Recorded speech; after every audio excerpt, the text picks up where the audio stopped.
Un millionnaire avait été contraint par son père d'épouser une pianiste handicapée. Quelques mois plus tard, il vint à l'entreprise et fit quelque chose qui laissa tout le monde, y compris son père, bouche bée. Avant de commencer l'histoire, n'oubliez pas de laisser un like et de vous abonner à la chaîne pour voir plus d'histoires comme celle-ci. Le bourdonnement chaleureux des conversations emplissait la salle, ponctué par le tintement des couverts contre la vaisselle et de rares éclats de rire. Un éclairage doux baignait la pièce d'une lueur dorée, projetant des ombres allongées sur les sols cirés. C'était un événement auquel Richard Stark avait assisté d'innombrables fois auparavant, une soirée de gastronomie raffinée et de philanthropie, où l'élite parisienne se réunissait sous le noble prétexte de la charité. Il avait toujours cru en l'importance de redonner, bien que peu de ses pairs comprennent réellement pourquoi. Pour eux, la charité n'était qu'une note de bas de page, un geste déductible fiscalement, une occasion de côtoyer des influenceurs et des magnats des affaires. Mais Richard en savait mieux. La véritable valeur de ces événements ne se trouvait pas dans les dons extravagants ou dans les ventes aux enchères silencieuses luxueuses, mais dans les visages de ceux qui recevaient, dans ceux dont la vie était transformée, même si ce n'était que pour un instant fugace. Pourtant, ce soir-là, quelque chose semblait différent. En se frayant un chemin à travers la mer de costumes sur mesure et de robes incrustées de diamants, son attention fut attirée par quelque chose d'inattendu, une mélodie, délicate mais inébranlable, se tissant au milieu du brouhaha des voix. Ce n'était pas la performance grandiose d'une musicienne chevronnée réclamant l'attention, mais plutôt quelque chose de pur, d'authentique, quoique brut, et profondément ressenti. Ses yeux suivirent le son jusqu'à la petite scène dans un coin de la salle, où une jeune femme était assise devant un piano droit, ses doigts glissant sur les touches usées avec un instinct qui témoignait d'années passées dans une dévotion silencieuse. Ses yeux restaient fermés, sa tête s'inclinant légèrement, comme si elle n'écoutait pas tant les notes que quelque chose de plus profond, quelque chose au-delà du son. Une femme à côté de lui se pencha, remarquant son intrigue. « C'est Isabella, murmura-t-elle. Tu sais, elle est sourde et muette. » Richard détourna son regard vers la pianiste. Sourde, le mot resta étrangement en suspens sur sa langue. Il avait déjà rencontré des personnes malentendantes, mais jamais il n'avait vu quelqu'un comme elle, une femme si profondément immergée dans un monde qu'elle ne pouvait entendre, et pourtant capable de tout ressentir. Son intérêt grandit tandis qu'il continuait de l'observer. Lorsqu'elle eut terminé de jouer, elle retira ses mains des touches et les laissa suspendues un bref instant avant de les poser lentement sur ses genoux. Il n'y avait aucune attente d'applaudissements, aucun désir de se délecter de l'attention que recherchaient tant de performeurs, elle se contenta d'esquisser un sourire discret et complice, puis se leva du banc. Les enfants assis près de la scène se précipitèrent vers elle, de petites mains tirant sur ses manches, leurs visages illuminés de joie. Elle répondit par de doux gestes, signant avec une grâce naturelle que même Richard, avec sa connaissance limitée de la langue des signes, pouvait reconnaître comme affectueuse. Une petite fille lui tendit une serviette en papier chiffonné sur laquelle était gribouillé quelque chose.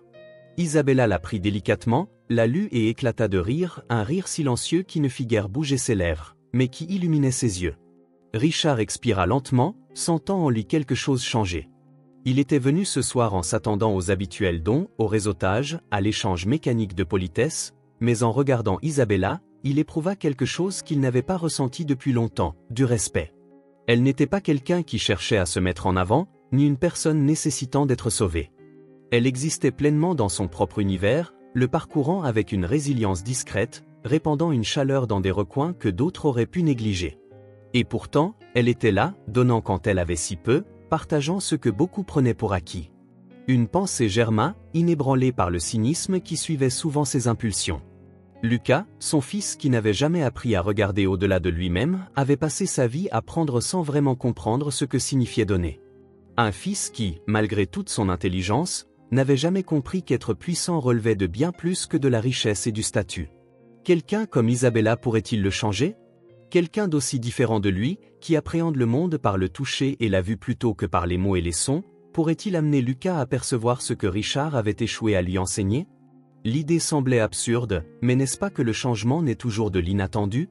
Alors qu'Isabella se penchait pour ébouriffer les cheveux d'un jeune garçon, son rire silencieux mais empli de lumière poussa Richard à prendre une décision. Peut-être était-ce le destin, ou simplement un rare moment de clarté. Quoi qu'il en fût, il n'avait pas l'intention d'ignorer ce pressentiment. Le café sentait les grains de café torréfiés et le pain fraîchement cuit, une chaleur contrastant avec la bruine froide qui martelait les fenêtres. C'était un lieu petit et modeste, de ceux où l'on prenait son temps, où les conversations se mêlaient aux murmures du jazz émanant d'une vieille enceinte dans un coin. Isabella était assise à une table près du fond, les mains posées sur ses genoux, les yeux parcourant la page d'un carnet ouvert. Elle ne écrivait pas, se contentant de repasser du bout des doigts les sillons de notes antérieures, perdue dans ses pensées. L'homme assis en face d'elle avait à peine parlé depuis son arrivée, Richard Stark. Elle l'avait déjà vu lors d'un gala de charité, le regardant avec une intensité discrète, comme s'il tentait de percer le secret de quelque chose d'inexprimé. Et le voilà maintenant, vêtu d'un costume sombre et impeccablement taillé, dont la présence contrastait avec l'atmosphère décontractée du café. Il était posé, indéchiffrable, les doigts enroulés nonchalamment autour d'une tasse en céramique de café qu'il n'avait pas encore touchée. Isabella leva les yeux pour croiser le sien. Il attendait quelque chose, peut-être son attention, peut-être sa patience. Alors elle inclina légèrement la tête, l'invitant silencieusement à parler. Richard expira par le nez et posa sa tasse. « J'imagine que tu te demandes pourquoi je t'ai fait venir ici. » Elle acquiesça d'un signe de tête. Il hésita un instant avant de fouiller dans sa mallette et d'en sortir un élégant dossier relié en cuir. Il le plaça entre eux, ses doigts tambourinant légèrement sur la surface avant de le lui tendre. Elle hésita, puis l'ouvrit avec soin. Les mots lui sautèrent aux yeux, nets et incontestables, un contrat de mariage. Ses doigts se crispèrent, elle leva les yeux vers lui, les sourcils froncés, attendant des explications. Richard la fixa calmement. « Je veux que tu épouses mon fils, Lucas. » Isabella cligna des yeux un instant, incertaine d'avoir bien lu ces mots.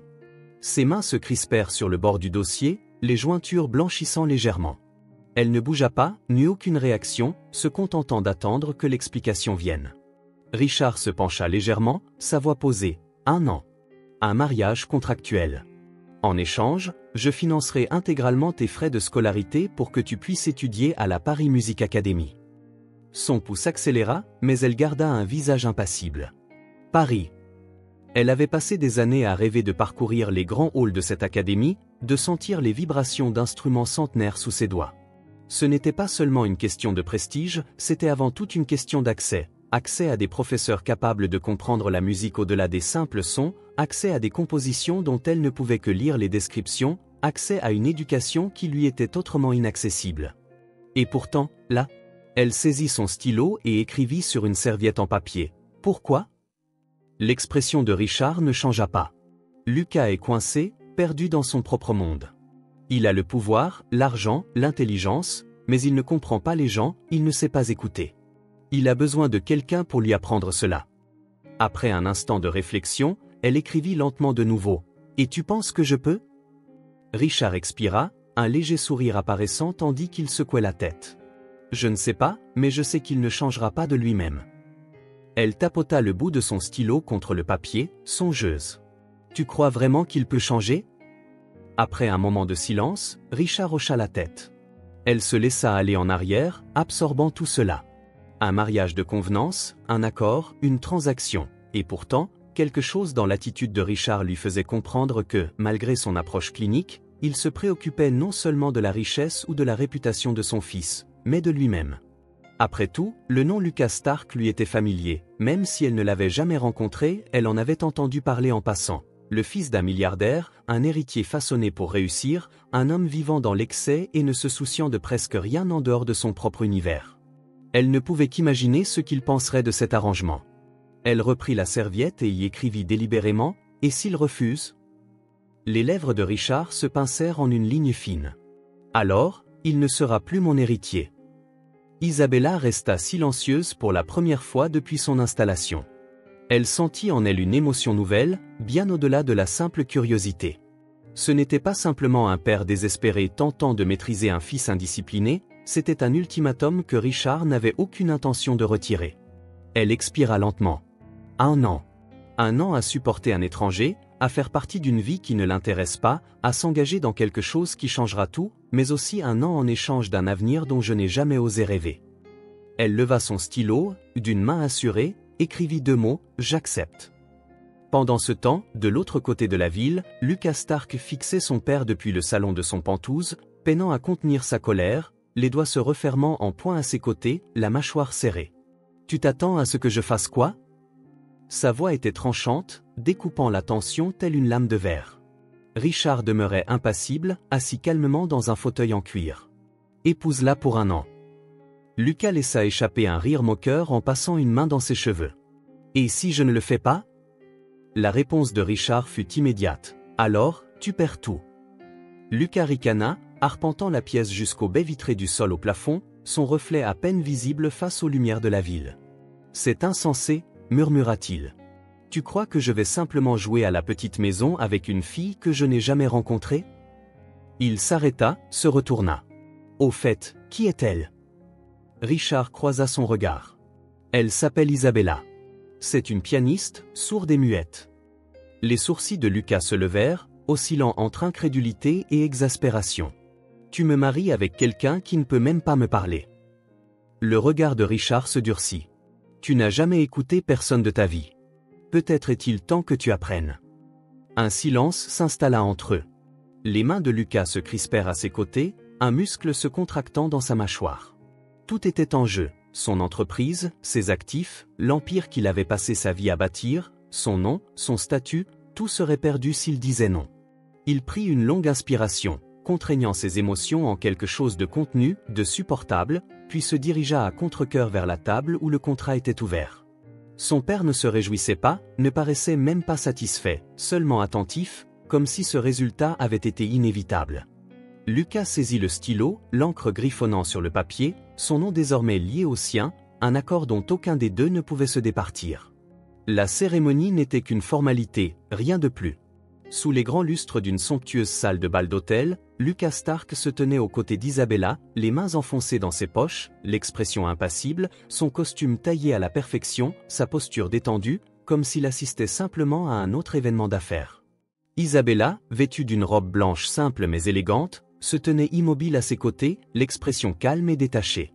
Elle n'avait jamais rêvé d'un mariage, encore moins d'un mariage tel que celui-ci, dépourvu d'amour et rempli uniquement d'obligations. Ils échangèrent à peine un regard pendant que l'officiant lisait les vœux. La voix de Lucas était monotone lorsqu'il prononçait son « oui ». Isabella se contenta d'acquiescer quand ce fut son tour. Il n'y avait ni joie, ni chaleur, seulement le bruissement des tissus coûteux et le poids écrasant des attentes. Richard Stark se tenait parmi les invités triés sur le volet, les observant avec une intensité discrète, les mains jointes, le regard fixe. Il était le seul à croire, à espérer qu'il pourrait naître quelque chose de réel de cette froide transaction. Mais Lucas avait déjà tourné la page. Ce soir-là, lors de la réception, il était assis au bar, riant un peu trop fort, une supermodèle drapée sur son bras, tandis qu'une actrice célèbre lui murmurait à l'oreille, ses ongles manucurés effleurant le bord de sa manche. Il se moquait du fait que sa nouvelle épouse fût assise de l'autre côté de la salle, qu'elle puisse le voir, car elle n'entendait rien, et, de son point de vue, cela ne la dérangerait pas. Le Penthouse était froid, non pas par sa température, mais par l'absence de chaleur humaine. L'espace était vaste, décoré de gris élégants et de noirs, aux lignes épurées et au minimalisme moderne. L'air exhalait subtilement le parfum d'une eau de Cologne onéreuse et la senteur du bois poli de meubles intacts. De grandes baies vitrées du sol au plafond s'étendaient dans le séjour principal, offrant une vue époustouflante sur Paris la nuit, une ville vibrante et bruyante, mais à l'intérieur de ses murs, il ne régnait ni chaleur ni accueil. Isabella entra, valise à la main, ses doigts se resserrant légèrement sur la poignée. Elle s'attendait à cela, elle n'attendait pas grand-chose d'autre de lui, cet homme qui avait consenti à cet arrangement avec l'enthousiasme d'une signature de ses derniers instants. De l'autre côté de la pièce, Lucas Stark se tenait, une main dans la poche, l'autre faisant tournoyer un verre en cristal de whisky. Il ne parlait pas, ne levait pas les yeux de ses pensées, sa mâchoire était serrée, son expression impénétrable. Une guerre silencieuse avait déjà commencé. Elle expira lentement, déposant sa valise près du canapé. Une fois redressée, elle releva le menton et attendit.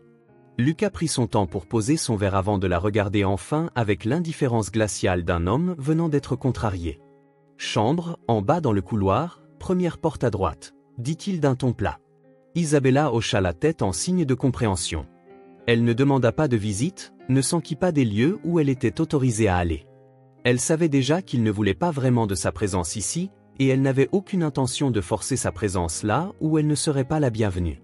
Lucas la fixa un instant de plus, comme s'il attendait quelque chose d'elle, une dispute, une supplique, un signe de faiblesse. N'obtenant rien, il ricana discrètement, secoua la tête et se détourna. Qu'il en soit ainsi. Les jours passèrent dans un silence étouffant. Lucas ne la saluait ni le matin dans le couloir, ni le soir lorsqu'ils partageaient le même espace. Isabella vaquait à sa vie comme toujours, lisant, écrivant, sans jamais chercher à interagir avec lui, ce qui l'irritait au début. Il s'attendait à une résistance, à ce qu'elle tente de s'immiscer dans sa vie comme une intruse désespérée, mais elle ne le fit pas. Elle agissait comme s'il n'existait pas, de la même manière qu'il essayait de l'ignorer. D'une certaine façon, cela empirait les choses. De petites provocations commencèrent. Lucas lança de la musique à plein volume via les enceintes du Penthouse, les basses faisant vibrer les murs, testant sa réaction. Mais Isabella se contentait de tourner une page de son livre, imperturbable. Il claquait délibérément les portes avec fracas, espérant la voir sursauter, mais elle ne cligna même pas des yeux. Le silence qui s'installait entre eux n'était plus quelque chose qu'il imposait, c'était le sien, et il détestait cela, car il ne pouvait le contrôler. De son côté, elle poursuivait sa vie avec une défiance silencieuse. Isabella préparait ses propres repas, faisait sa vaisselle et nettoyait son espace sans se plaindre. Elle ne le dérangeait jamais, ne demandait rien, et n'exigeait jamais plus que ce que cet arrangement devait offrir. Et cela, c'était ce qui l'irritait le plus. Lucas avait passé sa vie à être choyé, à être le centre de toutes les attentions. Les femmes s'accrochaient à ses paroles, en quête de son approbation, tout comme ses partenaires d'affaires, ses employés, voire ses soi-disant amis. Tout le monde voulait quelque chose de lui. Mais Isabella ne désirait rien, et cela le rendait agité d'une manière qu'il ne pouvait expliquer. Un soir, après une nuit de beuverie et de divertissement dans des lieux insignifiants, Lucas rentra tard.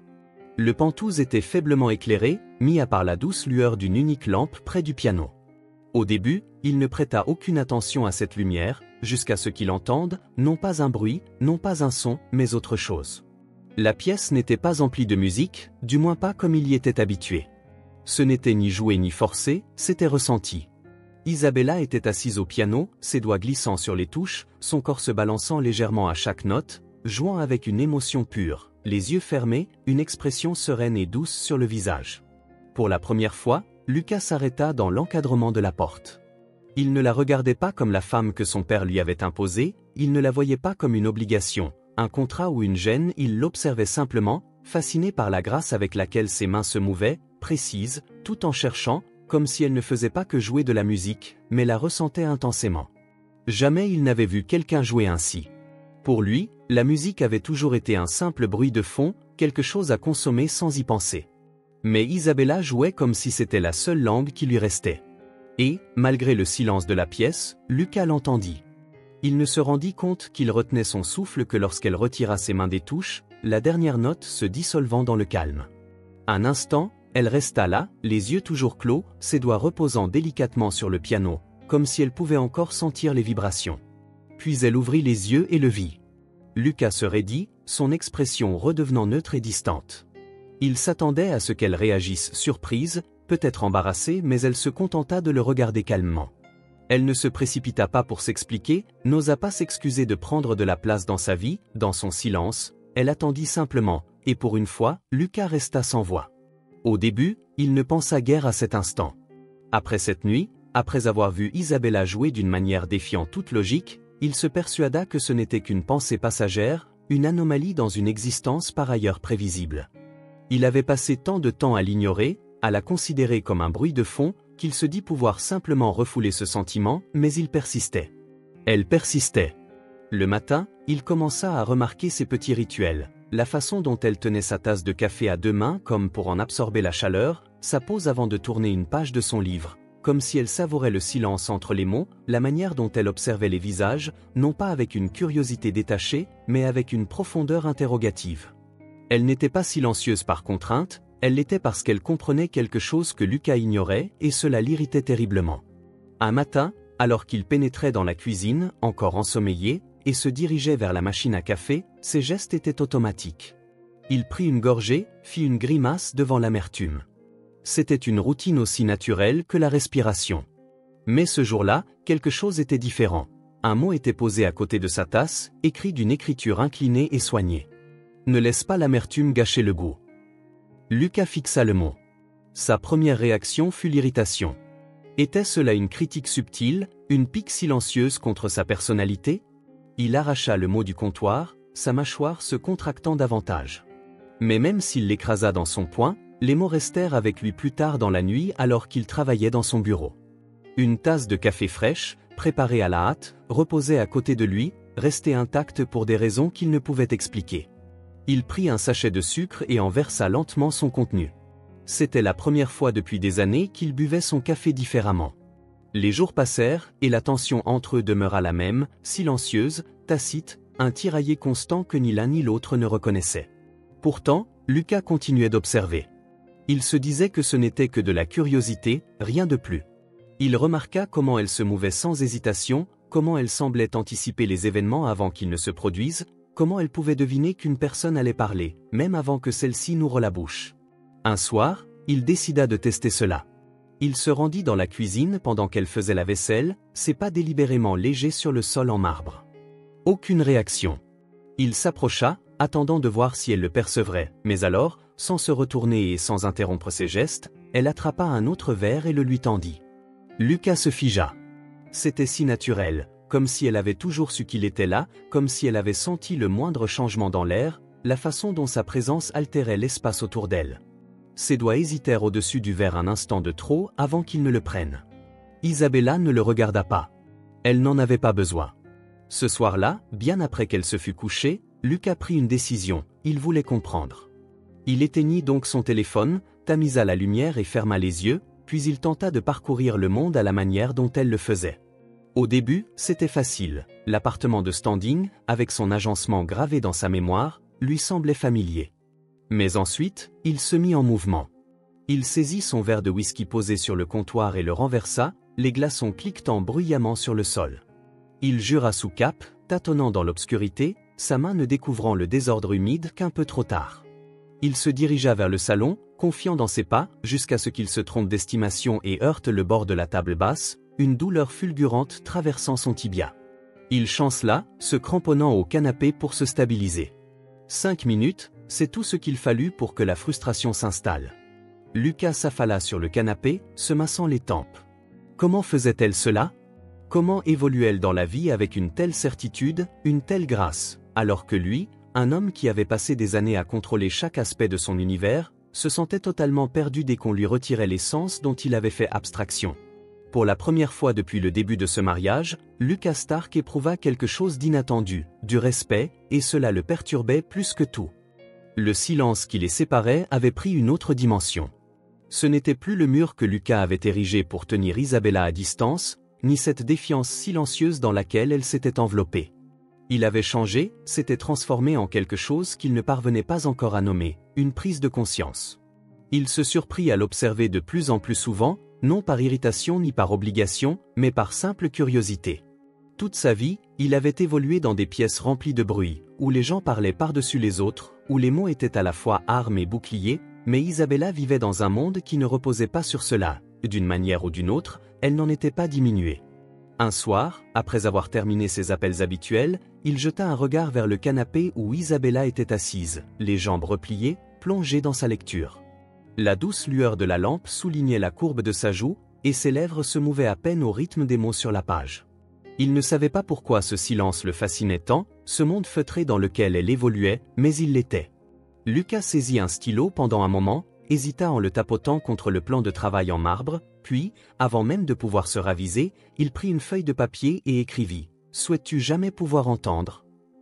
Il déposa la note sur la table à côté d'elle avant de s'éclipser vers la cuisine. Ce ne fut qu'en se servant un verre qu'il sentit sa présence derrière lui.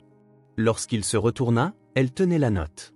Elle n'avait ni l'air surprise ni semblait offensée, au contraire, un petit sourire complice se dessinait au coin de sa bouche. Elle saisit le stylo posé près de son verre, retourna la feuille et y écrivit quelque chose avant de la lui glisser. Lucas fronça les sourcils en jetant un coup d'œil au message « Souhaites-tu jamais pouvoir écouter ?» Sa prise se resserra autour du papier. Il resta un long moment à fixer ces mots. Ils étaient simples, et pourtant pas si simples du tout. Il comprit qu'elle le mettait au défi, non de manière conflictuelle, mais en l'obligeant à se tourner vers lui-même pour reconnaître quelque chose qu'il avait ignoré toute sa vie. Lucas laissa échapper un soupir discret et secoua la tête. Sans un mot de plus, il reposa la note sur le comptoir et s'éloigna, mais la question le hanta. Par la suite, ils commencèrent à communiquer par écrit. Au début, il s'agissait d'échanges sporadiques et pratiques, glissés çà et là, je serai tard ce soir, ton avocat a envoyé quelques documents, il y a des provisions supplémentaires dans le frigo. Mais bientôt, les messages évoluèrent et prirent une tournure plus intime. Un matin, il trouva une note collée sur la machine à expresso: « Si tu bois autant de café, comment fais-tu pour dormir ?» Plus tard dans la journée, il répondit en gribouillant: « Si j'arrêtais, comment survivrais-je à mes réunions de conseil ?»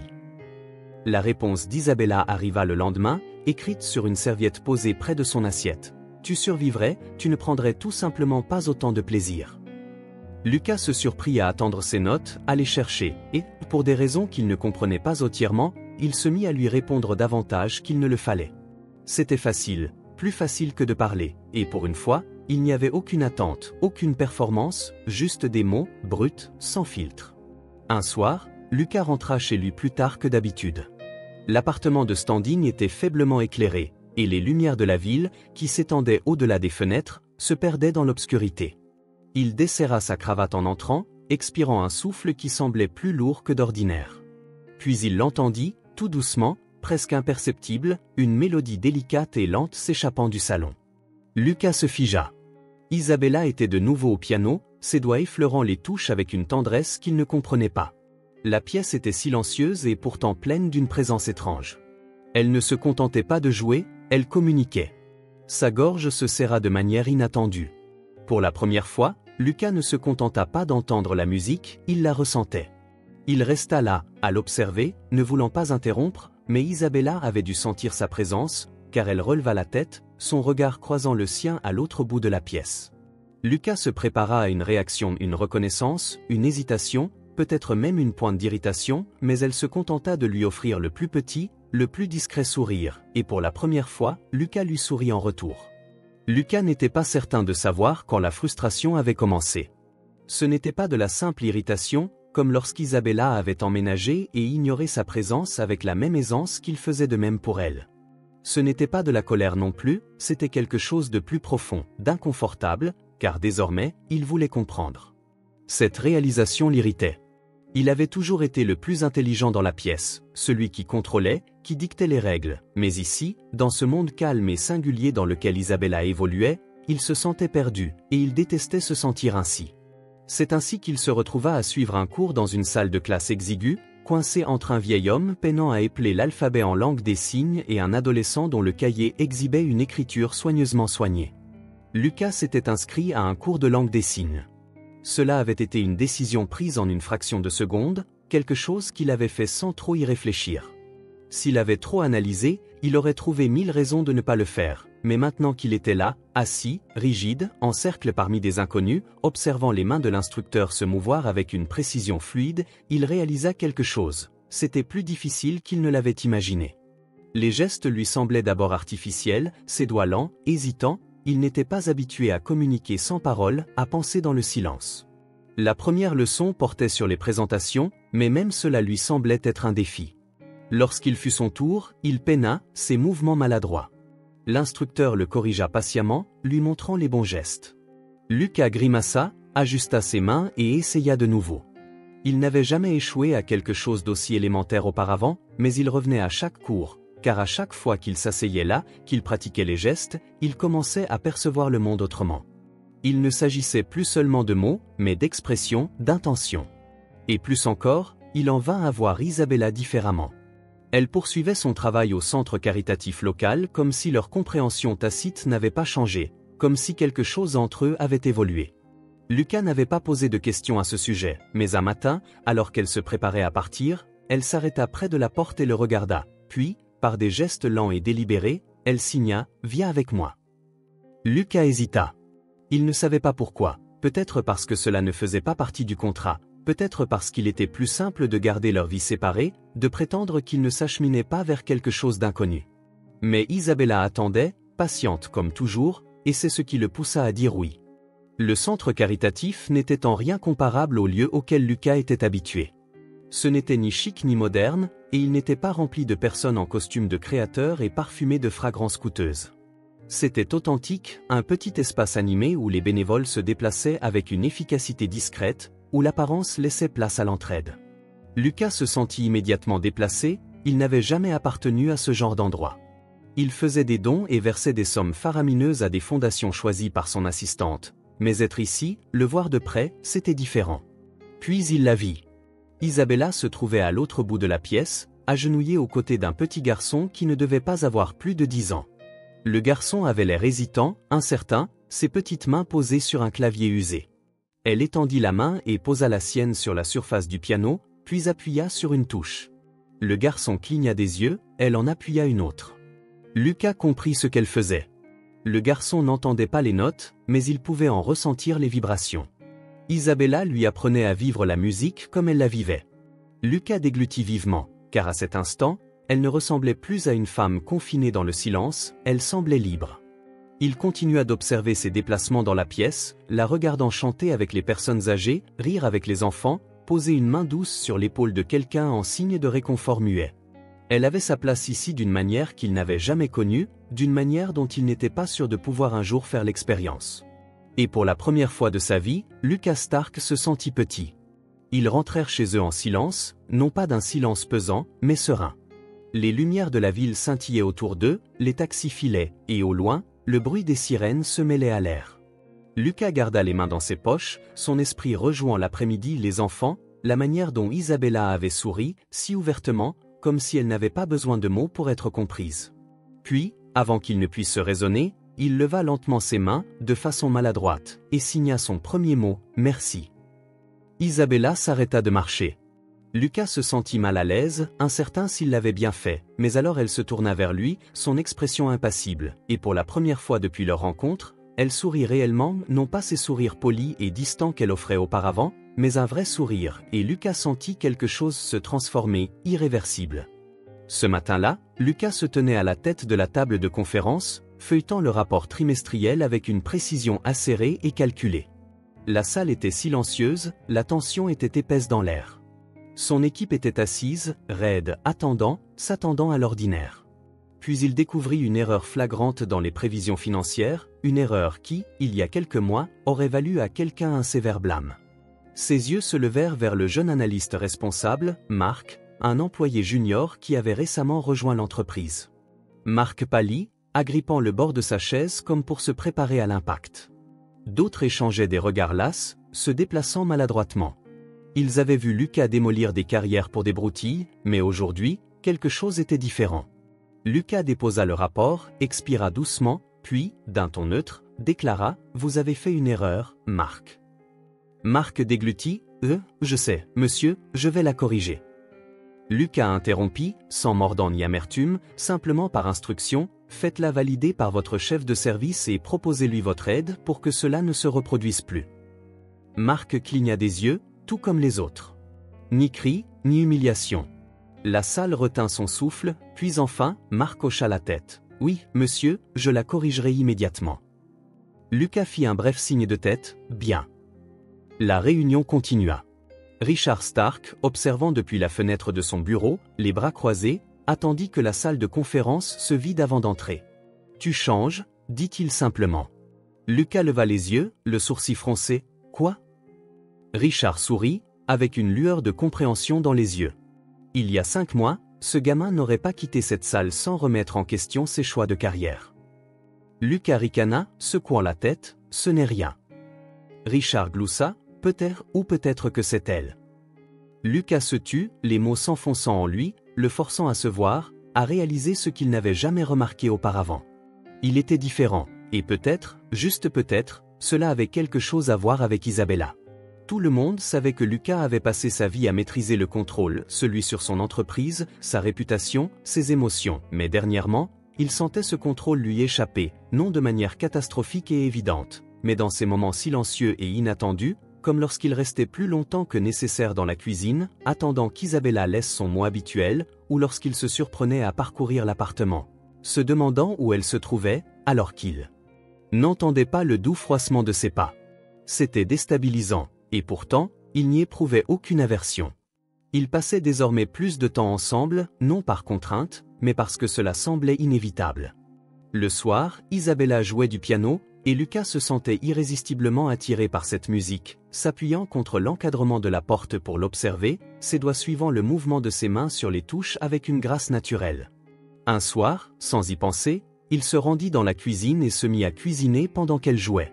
Au début, cette domesticité lui paraissait étrange. Lui, un homme habitué au dîner dans des restaurants étoilés, se retrouvait à dresser minutieusement un repas. La musique d'Isabella emplissait l'air, et elle s'en aperçut. Le soir suivant, lorsqu'il recommença à cuisiner, elle prolongea la mélodie juste un peu plus longtemps. Les films constituèrent un autre changement. Lucas avait toujours regardé les films, à moitié distrait, vérifiant son téléphone, répondant à des emails, sans vraiment prêter attention, mais avec Isabella, c'était différent.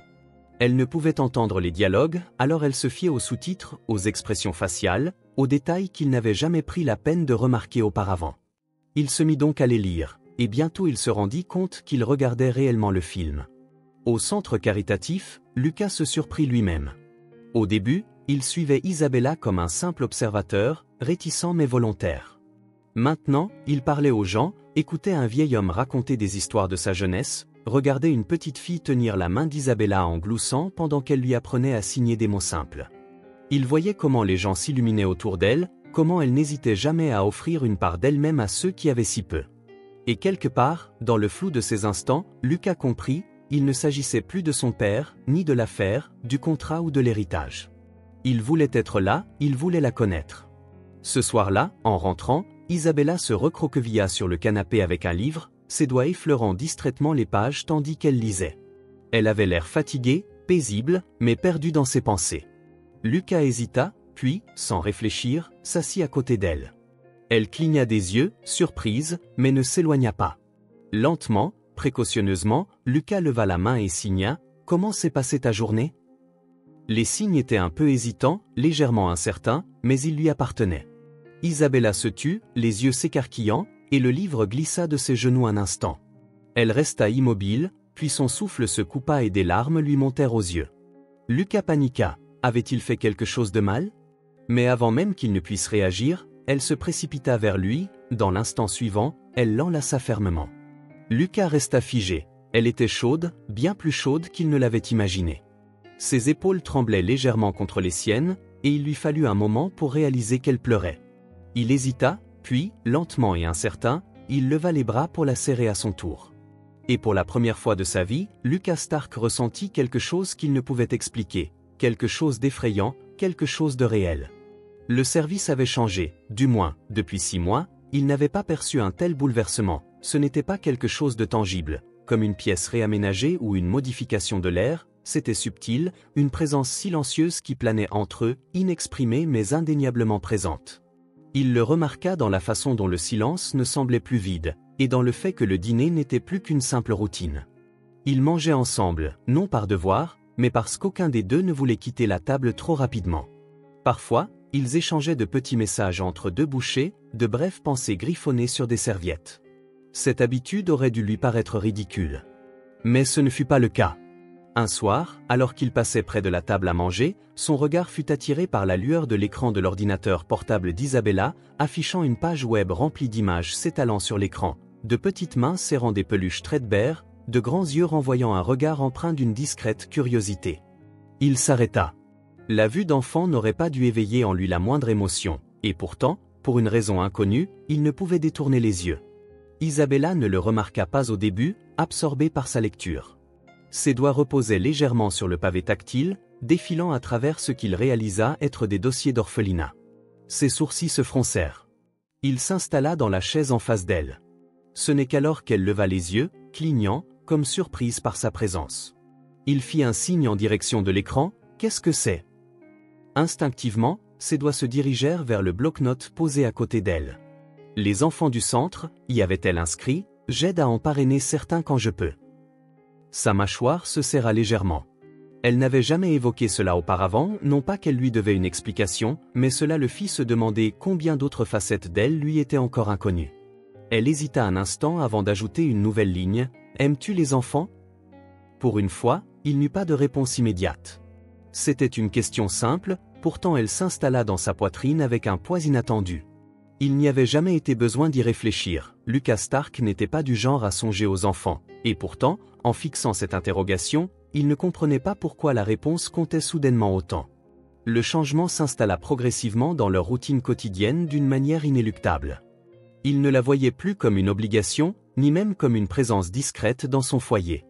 d'une manière ou d'une autre, sans qu'il s'en aperçoive, elle était devenue une partie de sa vie. Les soirées, autrefois passées dans des pièces séparées, se déroulaient désormais dans le même espace. Elle jouait du piano et lui cuisinait. Cela avait commencé sans y penser, simplement pour occuper le temps, mais lorsqu'elle s'en aperçut, elle se mit à jouer plus longtemps. Les films restaient les mêmes, elle se fiait aux sous-titres pour suivre les dialogues, et il se surprenait à lire en même temps qu'il regardait. Il était étrange de réaliser combien il avait jadis négligé, combien il avait ignoré au centre caritatif. Le changement était encore plus évident, il ne se contentait plus de rester en arrière-plan. Pour la première fois, il parlait aux gens et écoutait leurs histoires. Il observait Isabella aider un jeune garçon à ressentir le rythme de la musique à travers les vibrations, et voyait comment elle offrait de la chaleur sans avoir besoin de mots. Et, au cœur de tout cela, une vérité silencieuse s'installa. Cela n'avait plus rien à voir avec le contrat, ni avec son père, ni avec le devoir. Il était là parce qu'il le voulait. Ce soir-là, Isabella resta plus longtemps que d'habitude près du piano. De sa position, près de la cuisine, il pouvait voir comment ses doigts planaient sur les touches, comme s'il réfléchissait à quelque chose, avant de se diriger vers un petit bout de papier qu'elle fit glisser sur la surface polie en sa direction. Lucas s'approcha pour le ramasser. « Cette chanson est pour toi », murmura-t-il, la gorge serrée. Elle se détourna du piano, posa ses doigts sur les touches et joua. C'était différent des pièces qu'elle interprétait habituellement, ce n'était ni dramatique, ni mélancolique, ni accablant, mais doux, lent, empli de quelque chose de chaleureux. Il emplissait la pièce, non pas par le son, mais par l'émotion. Lucas le ressentait plus qu'il ne l'entendait, et quelque chose en lui se brisa, car à cet instant, il sut que tout cela n'avait jamais été une question d'arrangement, que cela n'avait rien à voir avec les attentes de son père, son héritage, ou même le contrat qui les avait réunis.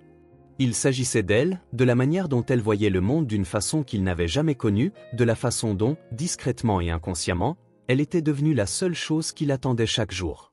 Pour la première fois de sa vie, Lucas Stark tomba amoureux, et ce fut la chose la plus terrifiante qu'il eût jamais ressentie. Plus tard, dans la nuit, après qu'Isabella soit allée se coucher, Lucas se retrouva assis seul dans le noir, fixant le néant. Une année, voilà le temps qu'ils avaient, et soudain, cette année lui parut bien trop courte. L'appartement avait changé d'une manière dont aucun d'eux n'osait parler. Ce n'était pas dans l'agencement des meubles, ni dans la façon dont les lumières de la ville s'étiraient sur les fenêtres, ni même dans la manière dont le silence s'installait entre eux, c'était quelque chose d'inexprimé, quelque chose qui se tissait dans leur manière de se mouvoir l'un autour de l'autre, dans la façon dont Lucas prenait un peu plus son temps, dans la manière dont le regard d'Isabella s'adoucissait lorsqu'il entrait dans une pièce. Pourtant, malgré le réconfort discret qu'ils s'apportaient mutuellement, un compte à rebours qu'aucun d'eux ne pouvait ignorer se faisait sentir. L'échéance du contrat approchait. Isabella avait passé toute la matinée à fixer le calendrier, et Lucas l'observa depuis l'autre bout de la pièce, remarquant comment ses doigts hésitaient sur la date. Il reste une quinzaine de jours, semblait-il, tandis qu'un soupir discret s'échappait de ses lèvres, avant qu'elle ne se détourne en se frottant les tempes. L'écran de son ordinateur portable brillait toujours à côté d'elle, affichant la lettre d'acceptation de l'Académie de musique de Paris. Elle ne l'avait jamais évoqué ouvertement, mais il savait l'avoir vue consulter des vols, remarquant la façon dont elle jetait un regard furtif à ses courriels lorsqu'elle pensait qu'il n'y prêtait pas attention. Paris avait toujours été son rêve. Lucas se força à avaler l'amertume qui montait dans sa gorge. Il aurait dû être heureux pour elle, mais à la place, un poids inconnu s'installa dans sa poitrine. Au travail, se concentrer était impossible, les chiffres des tableaux se confondaient, les conversations devenaient du bruit, et chaque fois qu'il apercevait son reflet dans les parois vitrées de son bureau, tout ce qu'il voyait, c'était le passé de l'année écoulée défilant dans son esprit. Au moment de signer le contrat, il avait été convaincu qu'il ne s'agissait que d'une obligation subie. Les nuits où il l'avait ignorée, la première fois où il l'avait vue jouer, la première note qu'elle avait laissée près de son café, la première fois où il lui avait adressé la parole, la première fois où il avait senti quelque chose changer. Et maintenant, soudainement, le temps était écoulé. Sa poitrine se serra. Il avait passé des années à croire que l'amour était une faiblesse, que l'attachement rendait un homme vulnérable. Mais là, assis à son bureau, incapable de penser à autre chose qu'à elle, Lucas comprit une chose, il ne pouvait pas la laisser partir. Le contrat lui avait jadis donné l'impression d'être une cage, mais désormais, alors que les jours s'égrenaient entre ses doigts comme des grains de sable, Lucas réalisa qu'il ne voulait plus être libéré. Isabella avait dû le ressentir elle aussi. Ce soir-là, elle était assise à la table à manger, baignée dans une douce mare de lumière dorée qui illuminait son visage, tandis que ses mains s'activaient avec une aisance maîtrisée pour écrire quelque chose sur un bout de papier. Lucas, se versant un verre de whisky, ne lui jeta qu'un bref coup d'œil jusqu'à ce qu'elle glisse la note sur la table en sa direction. Il hésita avant de la ramasser. Notre année est presque terminée. Allons-nous aller au tribunal pour signer notre divorce? Les mots frappèrent plus fort qu'ils ne l'auraient dû. Lucas resta longtemps à fixer la note, sentant le regard d'Isabella posé sur lui, attendant sans le presser, simplement attendre. Une profonde inspiration remplit ses poumons, mais elle ne parvint pas à alléger le poids qui pesait contre ses côtes. Il attrapa le stylo, lentement et avec précaution, barra le mot « divorce », puis, en dessous, inscrivit 2 nouveaux mots « contrat à vie ». Un silence s'étira entre eux. Les lèvres d'Isabella se séparèrent légèrement, mais aucun mot ne sortit, même pas par écrit. Lucas n'avait pas besoin qu'elle dise quoi que ce soit. Il fouilla alors dans sa poche et en sortit une petite boîte en velours, qu'il ouvrit avec une certitude tranquille. Nichée dans le tissu doux se trouvait une bague simple mais élégante, rien d'extravagant, rien de conçu pour impressionner, elle reflétait son caractère discret, sa grâce, son intemporalité. Sa gorge se serra, mais ses mains restèrent fermes lorsqu'il les leva et signa clairement « Reste avec moi ». Les doigts d'Isabella tremblèrent alors qu'elle levait les siens, et, les larmes montant aux yeux, elle signa en retour « Oui ». Et Lucas Stark, un homme qui avait passé sa vie à se noyer dans le bruit, comprit enfin ce que signifiait écouter sans qu'aucun son ne soit émis. Richard les observa longuement, les mains jointes sur le bureau, le poids de son regard pesant lourdement entre eux, oscillant entre Lucas et Isabella avec une expression indéchiffrable. Puis, sans crier gare, il laissa échapper un petit rire en secouant la tête. « Je ne peux pas dire que je m'y attendais », admit-il en se laissant aller dans son fauteuil, « mais je dois dire que je suis soulagé. » Lucas haussa un sourcil, soulagé. Le regard de Richard s'adoucit. « J'espérais que tu changerais, mon fils. Je n'aurais jamais imaginé que tu changerais à cause d'elle. » Lucas jeta un coup d'œil à Isabella. Elle rencontra son regard, ses lèvres se courbant en un léger sourire complice. Il n'y avait plus aucun doute, il n'était plus l'homme qui avait signé ce contrat il y a 1 an. Mais aussi importante que fut l'approbation de Richard, il restait encore une ultime vérité à affronter. Les doigts d'Isabella effleurèrent le billet d'avion posé sur la table entre eux, Paris. Lucas perçut l'hésitation dans ses gestes, le poids de ce choix pesant sur ses épaules. Elle avait passé sa vie à rêver de cela, il le savait depuis bien avant qu'elle n'en parle, bien avant qu'il ne s'en soucie. Elle le méritait, et autant il voulait la retenir, il savait qu'il ne pouvait pas être égoïste. Lucas leva les mains et signa « Tu devrais y aller ». Les lèvres d'Isabella s'écarquillèrent légèrement, comme si la confirmation, son approbation, son soutien l'avaient surprise. Il se pencha en avant et prit sa main dans la sienne. La chaleur de sa peau contre la sienne était ancrante, stabilisante. « Je t'attendrai », signa-t-il. Ses doigts se resserrèrent autour des siens. Elle n'eut pas besoin de demander si cela était sincère. Les 2 années suivantes s'écoulèrent au rythme inattendu de chacun. Au début, la distance était étrange et inhabituelle. L'appartement semblait plus vide sans la présence discrète d'Isabella, sans les douces notes de sa musique flottant dans l'air. Lucas se surprenait à prendre son téléphone plus souvent, à vérifier l'heure, se demandant quelle heure il était à Paris. Mais ils trouvèrent leur chemin, ils s'écrivaient des lettres, non des emails, ni des textos, mais des lettres manuscrites. Lucas n'avait jamais été du genre à déverser ses pensées sur le papier, mais avec Isabella, cela lui semblait naturel. Il écrivait au sujet de ses journées, des nouvelles choses qu'il apprenait, et des moments où il se surprenait à la regretter plus qu'il ne le devrait. Et elle lui répondait. Ses lettres regorgeaient de détails sur ses cours, sur les professeurs qui la poussaient au-delà de ce qu'elle pensait possible, et sur la manière dont elle pouvait sentir l'histoire de l'académie dans les vibrations qui émanaient sous ses doigts. Lucas lui rendait visite dès que possible. Leur temps ensemble était fugace, mais jamais perdu. Il s'asseyait à ses côtés pendant qu'elle jouait, et elle écoutait pendant qu'il lui racontait, en signe, des histoires sur son travail, sur l'entreprise, et sur combien il détestait rentrer dans un appartement vide. Mais entre ces visites, Lucas se découvrit transformé d'une autre manière. Le centre caritatif était devenu son second foyer.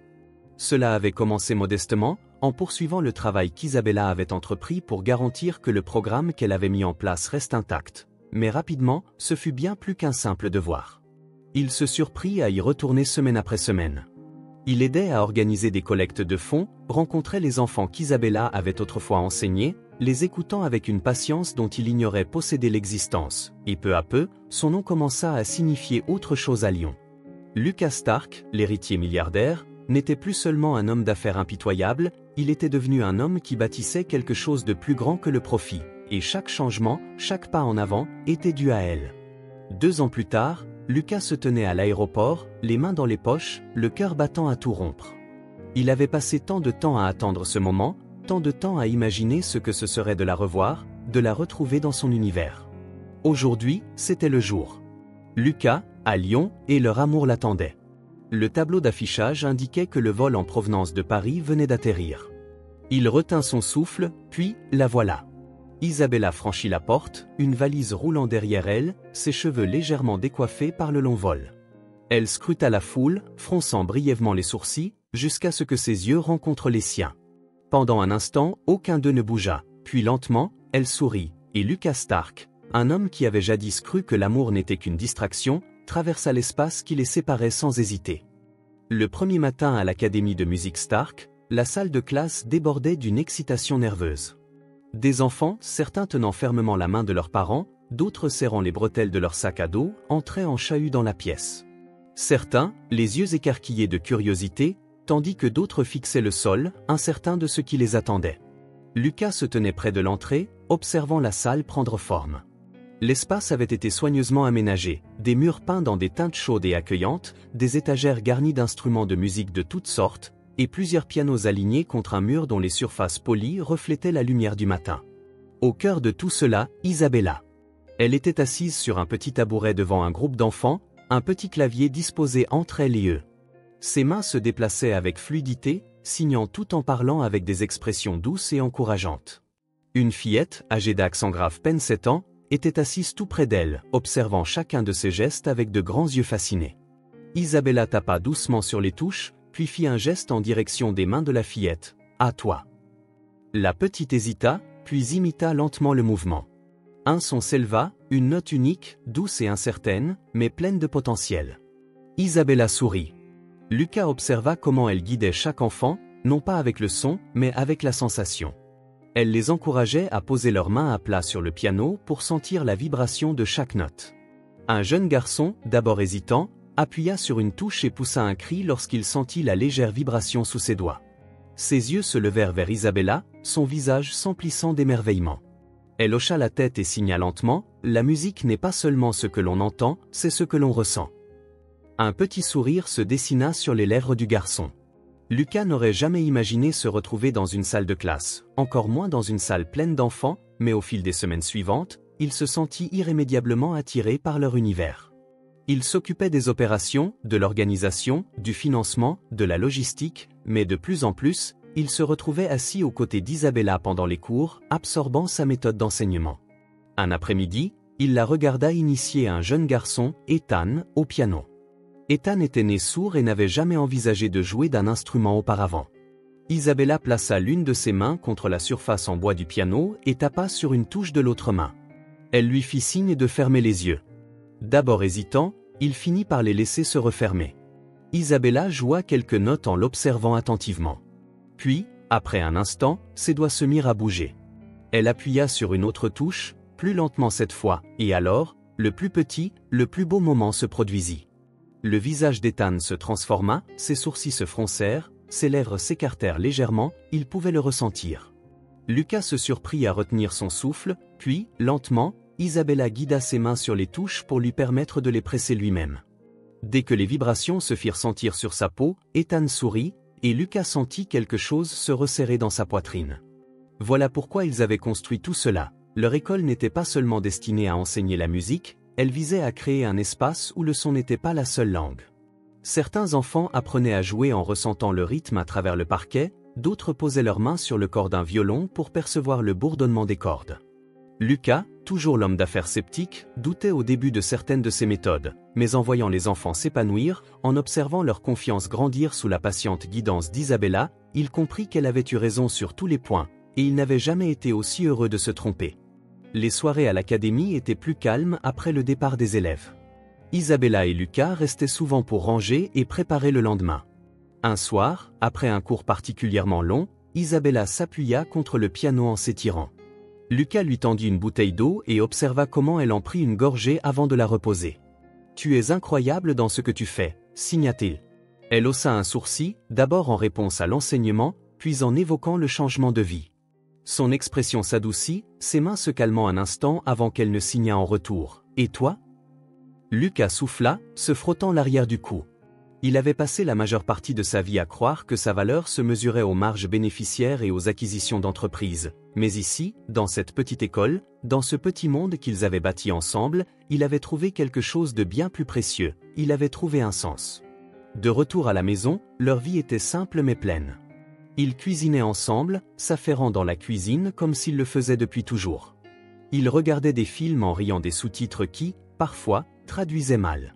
Le soir, assis sur le balcon, leurs doigts se mouvaient dans l'air, communiquant sans un seul son. Lucas avait enfin appris à écouter, et Isabella, après des années à évoluer dans un monde qui prenait rarement le temps de la comprendre, avait enfin trouvé quelqu'un qui le faisait. Si ce film touche votre cœur, laissez votre empreinte en laissant un like et n'oubliez pas de vous abonner à notre chaîne pour explorer avec nous d'autres histoires riches de sens. Et si vous avez aimé cette histoire, partagez-la avec vos amis sur WhatsApp et exprimez-nous vos sentiments, racontez-nous vos propres histoires. Chaque mot que vous partagez est une pierre qui contribue à bâtir notre communauté forte et durable. Ensemble, nous créerons un espace chaleureux où chacun pourra partager et se connecter. Enfin, ne manquez pas les incroyables histoires qui arrivent bientôt. Nous sommes toujours là pour vous apporter les meilleures sélections, riches en valeurs profondes tout en étant divertissantes. À bientôt!